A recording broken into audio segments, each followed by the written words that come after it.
అందరికీ నమస్కారం అండి. వృశ్చిక రాశి వారికి సెప్టెంబర్ నెలలో ఆరోగ్యం, విద్య, ఉద్యోగం, ఆర్థిక స్థితి, కుటుంబం మరియు వ్యాపారానికి సంబంధించిన గోచార ఫలితాల గురించి సంపూర్ణంగా ఈ వీడియోలో తెలుసుకుందాం. వీడియో నచ్చితే మటుకు లైక్ చేయండి. గోచార ఫలితాలు ఎలా ఉన్నాయో తెలుసుకుందాము. వృశ్చిక రాశి వారికి సెప్టెంబర్ నెలలో కొంచెం పర్వాలేదు అనిపిస్తుంది, కొంచెం ఓకే అనిపిస్తుంది అన్నమాట. కొన్ని అంశాల్లో అనుకూలంగా ఉందని చెప్పొచ్చు. మీ ఆరోగ్యం గురించి ఈ రాశి వారికి 6వ ఇంటికి అధిపతి అయిన కుజుడు ఈ నెలలో 8వ ఇంట్లో ఉంటాడు కాబట్టి జాగ్రత్త అవసరం మీకు. ఇది ముఖ్యంగా రక్త సంబంధిత ఆరోగ్య సమస్యలకు సంబంధించి బాగా శ్రద్ధ అవసరం. అంటే బీపీ లాంటి వాటికి, దానికి రిలేటివ్గా ఉన్న వాటికి. మీ కెరీర్ గురించి చూస్తే ఈ నెల మీ ఉద్యోగంలో ప్రత్యేక విజయాన్ని అయితే తెచ్చిపెడుతుందని చెప్పొచ్చు. మీ కార్యకలాపాలు ఇతరుల కంటే మిమ్మల్ని ముందుకు నడిపిస్తాయి. పనిలో మీ స్థానాన్ని బలపరుస్తారు. ప్రమోషన్ల కోసం మిమ్మల్ని బలమైన పోటీదారుగా మారుస్తారు. వ్యాపారవేత్తలు వారి ప్రయత్నాలు అనుభవజ్ఞ అయిన వ్యక్తి నుండి గణనీయమైన మద్దతు మరియు మార్గదర్శకత్వాన్ని ఆశించవచ్చు. ప్రేమ సంబంధాల్లో కొన్ని ఒడిదుడుకులు ఉన్నప్పటికీ ప్రేమ అవకాశాలు మీ సంబంధాల బలాన్ని కొనసాగించడంలో సహాయపడతాయి. వైవాహిక సంబంధాలు ఆప్యాయంగా ఉంటాయి. భార్యాభర్తల మధ్య సాన్నిధ్యం అయితే పెరుగుతుంది. కుటుంబ జీవితంలో చిన్నపాటి ఒడిదుడుకులతో కుటుంబ బాధ్యతలు కూడా ఉంటాయి. తండ్రి ఆరోగ్యకరమైన సమస్యలను ఎదుర్కొంటారు. అనారోగ్యకరమైన సమస్యలు వస్తాయన్నమాట. విద్యార్థులు చురుకైన తెలివితేటలు గలవారైనప్పటికీ వారు కొన్ని అడ్డంకులు అయితే ఉంటాయి. వారి ఏకాగ్రతను పెంచుకోవాలి. ఆర్థికంగా పురోగతి పర్లేదు. ఖర్చులపై నియంత్రణను నిర్ధారిస్తుంది. నెల చివరి భాగంలో ఖర్చుల్లో స్వల్ప పెరుగుదల అయితే ఉంటుంది. మీ ఆదాయం మీకు సంతృప్తినిస్తుంది. విదేశీ ప్రయాణ సూచనలు కూడా ఉన్నాయి. కుటుంబ పరంగా చూసుకుంటే ఈ నెలలో ఒడిదుడుకులు ఉన్నాయండి. 2వ ఇంటి అధిపతి అయిన బృహస్పతి మీ 3వ, మొదటి మరియు 11వ స్థానాల్లో వీక్షిస్తూ 7వ ఇంట్లో ఉంటాడనమాట. కుటుంబ నిర్వహణలో మీ ముఖ్యమైన పాత్రను హైలైట్ చేస్తుందని చెప్పొచ్చు. మీ జీవిత భాగస్వామి కూడా కీలక పాత్ర పోషిస్తుంది. ఏదేమైనా 8వ ఇంట్లో కుజుడు 2వ ఇంటిపై పూర్తి దృష్టి ఉండడం కుటుంబంలో తీవ్రమైన వాదనలు, వివాదాలు దారితీయచ్చు. అయినప్పటికీ మీరు మీ కుటుంబ జీవితాన్ని సమర్థవంతంగా సాగిస్తారు. 4వ ఇంట్లో శని నెల మొత్తం తన తిరోగమన స్థితిని కొనసాగిస్తుంది. నెల మొదటి భాగంలో సూర్యుడు 10వ ఇంట్లో ఉంటాడు. ఇది మీ తల్లిదండ్రులకు ఆరోగ్య సమస్యల్ని కలిగిస్తుంది.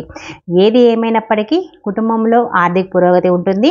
కొత్త ఆస్తులను సంపాదించడం సాధ్యమవుతుంది. మీరు మీ తోడబుట్టిన వాళ్ళ శ్రేయస్సును జాగ్రత్తగా చూసుకుంటారు. వారికి మద్దతు కూడా ఇస్తారు. వారి కుటుంబ అభివృద్ధికి కూడా తోడ్పడతారు. చివరికి మీకు ఆనందాన్ని అయితే ఇస్తుంది.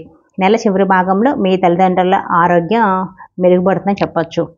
ఇక వృత్తి ఉద్యోగాల విషయానికి వస్తే అసాధారణమైన విజయాలు అయితే ఉంటాయి. 10వ ఇంటిని పాలించే సూర్యుడు అదే ఇంట్లో బలమైన స్థానాన్ని కలిగి ఉంటాడు. ఇది గణనీయమైన విజయాలకైతే దారితీస్తుంది. పనిలో మీ స్థితి బలపడుతుంది. గుర్తింపు కూడా వస్తుంది. ప్రమోషన్లు వచ్చే అవకాశం కూడా ఉంది. దైవిక ఆశీర్వాదాలు మీ స్థితిని మరింత పెంచుతాయన్నమాట. మీ ఆదాయంలో వృద్ధిని సూచిస్తాయి.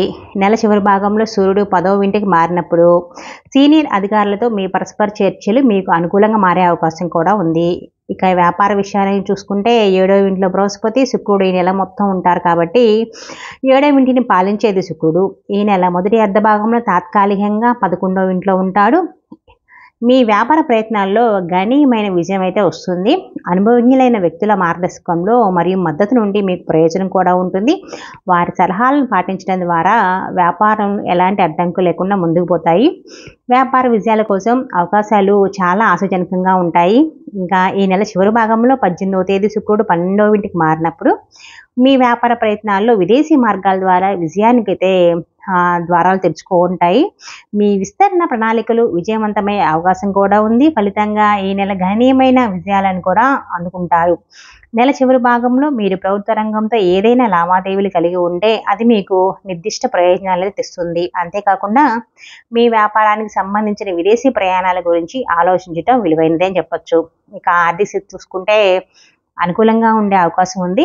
2వ ఇంటిని పాలించే బృహస్పతి మొదటి, 3వ మరియు 11వ స్థానాలపై తన ప్రభావాన్ని చూపిస్తున్నాడు. ఆర్థిక పురోగతికి మార్గం సుగమం చేస్తుందన్నమాట. అది లో ఉన్న కుజుడు రహస్య మార్గాల ద్వారా ఊహించిన ఆర్థిక లాభాలను అయితే సామర్థ్యాన్ని కలిగి ఉంటాడు. నెల ప్రారంభంలో 11వ ఇంట్లో శుక్రుడు, కేతు ఉనికి మీ ఆర్థిక శ్రేయస్సుని మెరుగుపరచడానికి మరింత దోహదం చేస్తుంది. సెప్టెంబర్ 18న శుక్రుడు 12వ ఇంటికి మారినప్పుడు ఖర్చులు పెరిగే అవకాశం ఎక్కువగా ఉంది. సెప్టెంబర్ 16న సూర్యుడు 11వ ఇంట్లో ప్రవేశించినప్పుడు మీ ఆర్థిక పురోగతికి ప్రత్యేక సహకారం అందించడం ద్వారా ప్రభుత్వ రంగం నుండి ప్రయోజనాలను తీసుకురావడానికి సిద్ధంగా ఉంది. సెప్టెంబర్ 23 నుండి బుధుడు మీ 11వ ఇంట్లో మారుతాడు. ఈ కాలం మీరు ఉద్యోగం లేదా వ్యాపారంలో నిమగ్నమై ఉన్న అనుకూలమైన లాభాలు అయితే తీసుకొస్తాయి. స్టాక్ మార్కెట్లో వివేకంతో కూడిన పెట్టుబడులు కూడా లాభదాయకమైన ఫలితాలను దారితీసే సమయం ఇదని చెప్పొచ్చు. ఇక ఆరోగ్య విషయానికి వస్తే చాలా జాగ్రత్త అవసరము. 4వ ఇంట్లో తిరోగమన శని మీ 6వ ఇంటిపై దృష్టి ఉంచాడు. నెల మొత్తం మీ రాశి చక్రం మరియు 6వ ఇంటిని పాలించే అంగారకుడు మరియు సూర్యుడు 8వ ఇంట్లో ఉంటారు. ఇంకా 11వ ఇంట్లో ఉన్న శుక్రకేతువులు రాహు ద్వారా 5వ ఇంటితో సంబంధాలు ఏర్పరుస్తారు.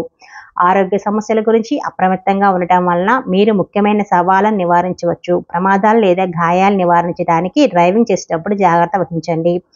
రక్తపోటు వంటి రక్తానికి సంబంధించిన ఏమైనా సమస్యలపై మీరు ప్రత్యేక శ్రద్ధ అయితే వహించాలి. నెలాఖరులో ముఖ్యంగా చివరి వారంలో మీకు చర్మ సంబంధిత అలర్జీ లేదా అలాంటి సమస్యలు అయితే వస్తాయి. జాగ్రత్తగా ఉండండి. ఇక ప్రేమ, వివాహం, వ్యక్తిగత సంబంధానికి వస్తే ఈ నెల మీకు అనుకూలంగా ఉందని చెప్పొచ్చు. కొద్దిపాటి ఒడిదుడుకులు అయితే ఉంటాయి. ఈ నెల మొత్తం 5వ ఇంట్లో రాహువు మరియు 11వ ఇంట్లో కేతు ఉండటంతో మాసం మొదటి భాగంలో 11వ ఇంట్లో శుక్రుడు కూడా 5వ ఇంటిని ప్రభావితం చేస్తారు. ఈ ప్రభావం సంబంధాల సామరస్యానికి, ప్రేమ కొనసాగించడానికి, పరస్పర అవగాహన పెంపొందించడానికి దోహదం చేస్తుంది. అయినప్పటికీ మీ భాగస్వామిపై గుడ్డి నమ్మకాన్ని ఉంచకుండా జాగ్రత్తగా ఉండడం చాలా మంచిది. మీ సంబంధం కొత్తదైతే కొంత అప్రమత్తత అయితే పాటించాలి. మీకు వివేకం కూడా ఉండాలి. ఎందుకంటే వ్యక్తిగత సంభాషణలు బయటపడవచ్చు. ఇలాంటి పరిస్థితుల్లో అప్రమత్తంగా ఉండడం చాలా మంచిది. వివాహితులకైతే ఈ నెల పరిశీలిస్తే 7వ ఇంటికి అధిపతి అయిన శుక్రుడు ఈ నెల మొదటి అర్ధ భాగంలో 11వ ఇంట్లో ఉంటాడు. ఇది మీ జీవిత భాగస్వామి ద్వారా ఆర్థిక ప్రయోజనాలకు దారితీస్తుంది. మీ సామాజిక స్థితిని పెంచుతుంది. ఇంకా నెల మొత్తం 7వ ఇంటికి అధిపతి అయిన బృహస్పతి మీ 7వ ఇంట్లో ఉంటూ మీ వైవాహిక సంబంధంలో మాధుర్యాన్ని అయితే వస్తుంది. మీరు మరి మీ జీవిత భాగస్వామి మీ సంబంధాలను మెరుగుపరచడంలో చురుగ్గా పనిచేస్తారు. ఎక్కువ సామరస్యం కోసం ప్రయత్నిస్తారు. మీ జీవిత భాగస్వామి కుటుంబ ఆనందానికి మరియు వారి బాధ్యతలు నెరవేర్చడానికి గణనీయంగా తోడ్పడుతుంది. పర్యవసానంగా ఈ నెల వైవాహిక జీవితంలో సంతృప్తి, శాంతి కూడా ఉంటాయి. ఇక విద్యార్థుల విషయానికి వస్తే మధ్యస్థ కాలం అని చెప్పొచ్చు. వీళ్ళకి అడ్డంకులు ఏర్పడే అవకాశం ఎక్కువగా ఉంది. సూక్ష్మ స్థాయిలో సూక్ష్మ నైపుణ్యం మరియు విశ్లేషణలతో కూడిన సబ్జెక్టుల్లో విద్యార్థులు బాగా రాణిస్తారు. స్నేహితుల కారణంగా పరధ్యానంగా ఉంటారు. విజయానికి విద్యావేత్తలతో అదనపు ప్రయత్నాలు అవసరం. సెప్టెంబర్లో వృశ్చిక రాశి వారికి ఉపాధ్యాయులు మరియు సలహాదారు మార్గదర్శకం సహాయకరంగా ఉంటుంది.